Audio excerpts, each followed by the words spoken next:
My name is Cheryl Howie, and I'm going to talk about how to properly saddle a horse. Before you start, you need to make sure you have the right equipment needed to saddle your horse. You should decide what you'll be doing first off in order to know what kind of saddle you use. I usually use a rope and saddle since I've seen rope, but there are also barrel saddles and English saddles, but those are less common. A rope and saddle is primarily larger and has a bigger, thicker saddle horn used for dialing off when you rope. After you pick the saddle you want to use, make sure it is equipped with everything you need on it. It needs a front girth and a back girth, and if you're a header, you also need a breast collar for stability for your horse. Then you need to make sure you have a proper bit and tie down. You don't always have to use a tie down unless you have trouble controlling your horse or when you're roping you need to have one to help your horse stop quickly. The next thing you need is to obtain a proper saddle blanket. I tend to use a fairly thick saddle blanket for the comfort of my horse, and they last longer. If you're a barrel racer though, you may want a smaller, thinner saddle blanket. Now it's time to saddle up.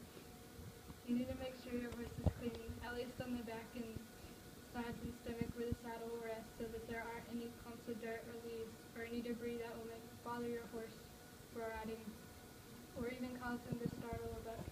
To do this, you need to make sure you have to take a horse brush and brush them thoroughly to get everything off, and sometimes it even takes a water hose and some soap to clean them up. Once your horse is clean, you need to tie them up with a lead rope to the fence or whatever, where when you're saddling your horse to make sure they don't try to walk off in the process. Next, you can go ahead and place your saddle pad on their back. Make sure to sit it in the back even on both sides. It needs to rest on the edge of the horse's mane and just a hair past the front legs.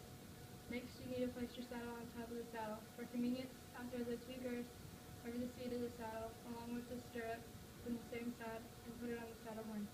Then I'll throw it on top of the saddle pad. Make sure to center just like the saddle, with a little bit of pad showing in the front and in the back until it aligns properly on the back of the horse.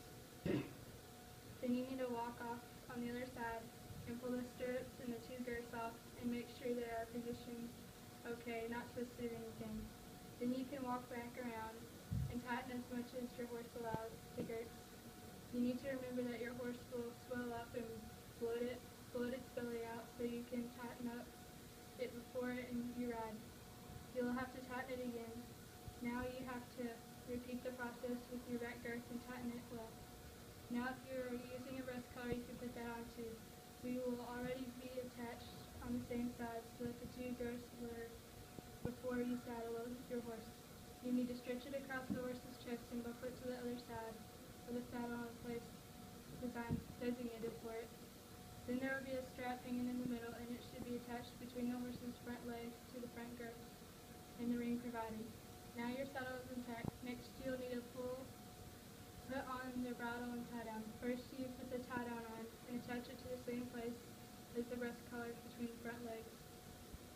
Now you can put your bit into your horse's mouth and pull the bridle behind their ears and lay the reins on the neck and near through. All that's left is to tighten the two girths and walk your horse forward.